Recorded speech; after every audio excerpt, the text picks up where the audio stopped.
आपका। आप देख रहे हैं 25 मिनट 25 खबरें। मैं हूं आपके साथ साक्षी गुप्ता। मध्य प्रदेश छत्तीसगढ़ के सबसे भरोसेमंद channel news state MP Chhattisgarh में आपका स्वागत है। देश प्रदेश और विदेश की हर बड़ी खबर आपको दिखाएंगे एकदम नए अंदाज। जी हां, कम समय में देखिए हर खबर की हर डिटेल पूरी अपडेट के साथ। तो आइए शुरू करते हैं 25 मिनट 25 खबरें।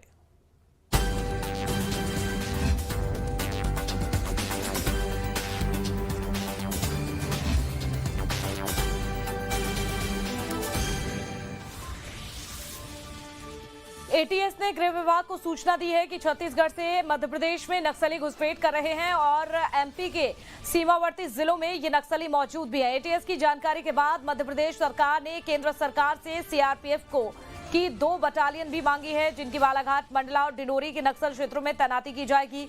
गृह विभाग ने तीनों जिलों के लिए 220 नई सड़कों की भी मांग की है। तीनों जिलों की नक्सली मूवमेंट वाले एरिया के लिए सीमेंट वाली सड़कों की मांग की गई है। सूचना ये भी है कि विस्तार दलम 2 के नाम से ये कैडर तैयार हो रहे हैं। मध्य प्रदेश में वन अधिकार अधिनियम और पेशा कानून को लेकर के अब टास्क फोर्स का गठन कर दिया गया है।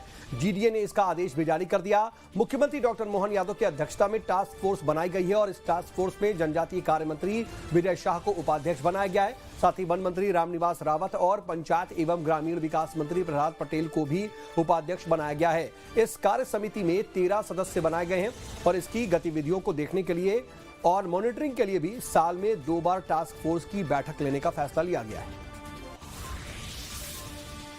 उमरिया के बांधवगढ़ राष्ट्रीय उद्यान में हाथियों की मौत के मामले में बड़ा खुलासा किया गया है। 7 दिन बाद पहली रिपोर्ट आई है जिसमें हाथियों के विसरा में साइक्लोपियोनिक एसिड पाया गया है। आईवीआरआई बरेली ने एमपी वन विभाग को यह रिपोर्ट सौंप दी है, जिसके तहत पता चला है कि हाथियों ने बड़ी मात्रा में खराब कोदो अनाज के पौधे को खाया था। हालांकि अब भी मौत का स्पष्ट कारण नहीं पता चल पाया है।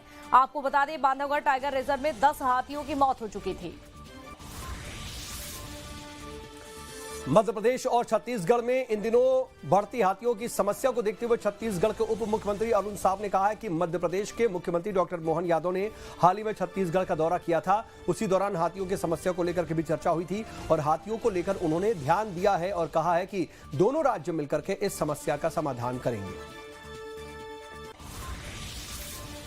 छत्तीसगढ़ की वन की सीमाओं का एक बहुत बड़ा हिस्सा मध्य प्रदेश से जुड़ता है और हाथियों का जब विचरण होता है तो वो कभी मध्य प्रदेश की सीमा से छत्तीसगढ़ में आते हैं, कभी छत्तीसगढ़ के सीमा से मध्य प्रदेश में जाते हैं। तो जंगलों में ये विचरण करने वाले प्राणी हैं। तो संयुक्त रूप से प्रयास करेंगे और दोनों राज्यों में ये स्थिति है, दोनों राज्यों के साथ स्थिति है। हमारी सीमाएं जुड़ी हुई है और इसलिए अनेक मामलों में न केवल हाथी को लेकर है, अनेक ऐसे मामले हैं जिसे मिल बैठ कर सुलझाया जा सकता है और ज़्यादा इफेक्टिव होगा कि दोनों राज्य आपस में बातचीत करके आगे बढ़े। ऐसा उन्होंने माननीय मुख्यमंत्री जी के सामने इच्छा जाहिर की है और दोनों में बात हुई है कि हम मिलजुल कर आगे काम करेंगे। उज्जैन में जल संकट को लेकर कांग्रेस ने बीजेपी और नगर निगम के खिलाफ मोर्चा खोल दिया है। कांग्रेस के कार्यकर्ताओं ने पानी को लेकर महापौर के बंगले का घेराव भी किया और हाथों में पानी की खाली बाल्टियां साथ ही खाली बर्तन लेकर नारेबाजी करते हुए उग्र प्रदर्शन किया। प्रदर्शनकारियों का कहना है कि शहर में जल संकट और गंदे पानी की समस्या बनी हुई है, जिस पर शासन और नगर निगम ध्यान नहीं दे रहा है, जिसे लेकर उन्होंने महापौर को ज्ञापन भी दिया और जल संकट से निजात दिलाने की मांग भी की है। साथ ही लापरवाही बरतने वाले कर्मियों अधिकारियों पर कार्रवाई कर पद से हटाने के लिए भी कहा है। बाल्टी लेके पहुंचे, शहर की जनता पानी मांग रही है और उस बात को लेकर के पूरी कांग्रेस पार्टी के साथियों, सारे पार्षद साथी आज महापौर निवास पर आए। लगातार नगर निगम में कई बार ज्ञापन, प्रदर्शन, धरना देने के बाद महापौर जी कभी हमारा ज्ञापन लेने नहीं आए। आज मजबूरी बस हमें उनके निवास पे आना पड़ा। हम कोई बिना बुलाए किसी के घर जाने वाले लोग नहीं है, पर आज शहर की जनता के दर्द को समझते हुए, प्यासी जनता के दर्द को समझते हुए पूरा शहर गंदे पानी के कारण पीलिया, मलेरिया, डेंगू, चिकनगुनिया इस उज्जैन शहर सीएम के नगर में सब हो रहा है। आज पेयजल समस्या को लेकर के उन्होंने ज्ञापन दिया है और ज्ञापन हमने लिया है अभी विगत 2 दिन पूर्व एक दुर्घटना के कारण हमारा ट्रांसफार्मर जल गया था।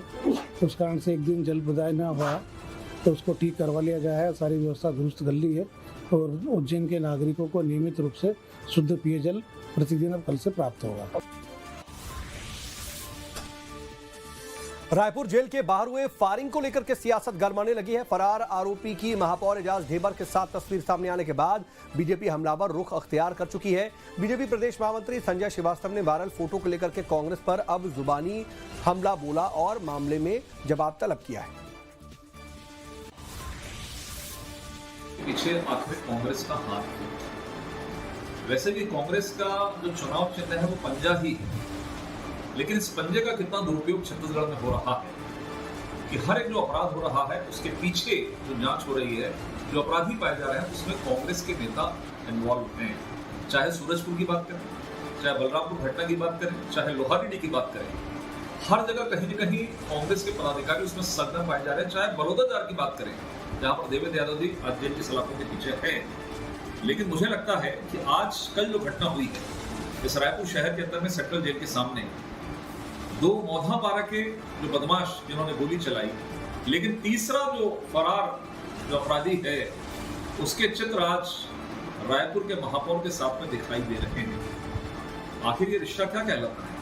और दीपक बैज जी कहाँ छुप कर बैठे हैं? दीपक बैज जी को बताना चाहिए कि कल जो गोली चली है उसका एक जो फरार अपराधी है जिसके पीछे पुलिस का अचन लगा है।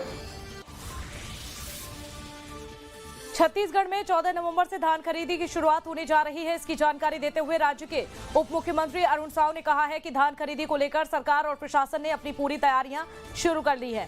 तारीख में सस्पेंस को लेकर पूछे गए सवाल के जवाब में उप मुख्यमंत्री ने कहा कि जो तारीख निर्धारित की गई है उसी तारीख पर धान की खरीदी होगी और किस तरह से इसकी शुरुआत करेंगे ये समय आने पर सब कुछ साफ हो जाएगा। धान खरीदी को लेकर राज्य सरकार ने अपनी सारी तैयारियां पूरी कर ली है।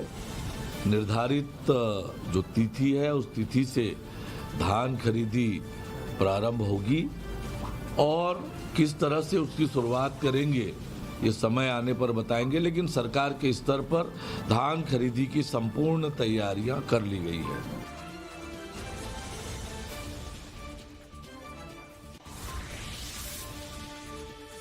महाराष्ट्र विधानसभा चुनाव को लेकर के सभी राजनीतिक दल जोर शोर से जुटे हुए हैं। इसको लेकर रैलियों का भी दौर जारी है। इस बीच महाविकास अघाड़ी आज अपना घोषणा पत्र जारी करेगी।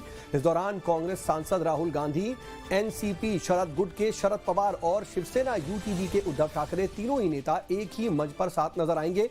यह मैनिफेस्टो मुंबई के बीकेसी ग्राउंड में जारी किया जाएगा।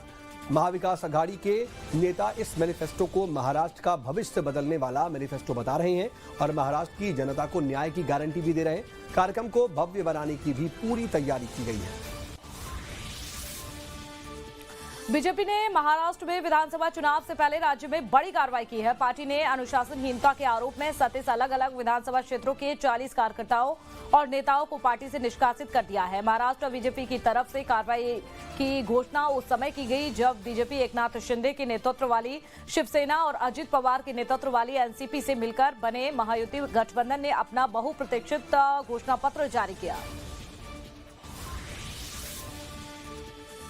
ऑल इंडिया मजलिसे इत्तेहादुल मुस्लिमीन यानी कि AIMIM के विधायक और असदुद्दीन ओवैसी के भाई अकबरुद्दीन ओवैसी ने मंगलवार को महाराष्ट्र के औरंगाबाद के संभाजी नगर में चुनाव प्रचार किया और इस दौरान अकबरुद्दीन ने कहा कि कैंपेनिंग का टाइम है 10 बजे, अभी 9:45 बजे हैं, अभी 15 मिनट बाकी हैं। चुनावी सभा में आए लोगों से अकबरुद्दीन ने कहा कि अरे भाई 15 मिनट बाकी हैं, सब्र करिए, ना वो मेरा पीछा छोड़ रही है ना मैं उसका पीछा छोड़ रहा हूं, चल रही है मगर क्या गूंज है। ओवैसी के इस विवादित बयान को 12 साल पहले दिए गए भाषण से जोड़ा जा रहा है जब 2012 में भी अकबरुद्दीन ओवैसी ने 15 मिनट वाला भड़काऊ बयान दिया था। तब अकबरुद्दीन ओवैसी ने कहा था कि देश के से 15 मिनट के लिए पुलिस हटा दो तो पता चल जाएगा कि कौन ताकतवर है। 9:45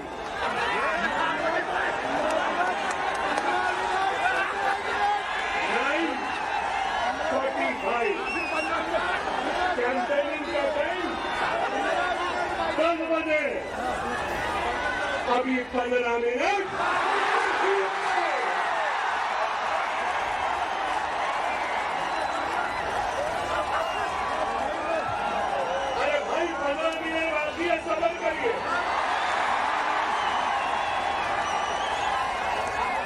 ना वो मेरा पीछा छोड़ती है ना मैं उसका पीछा छोड़ती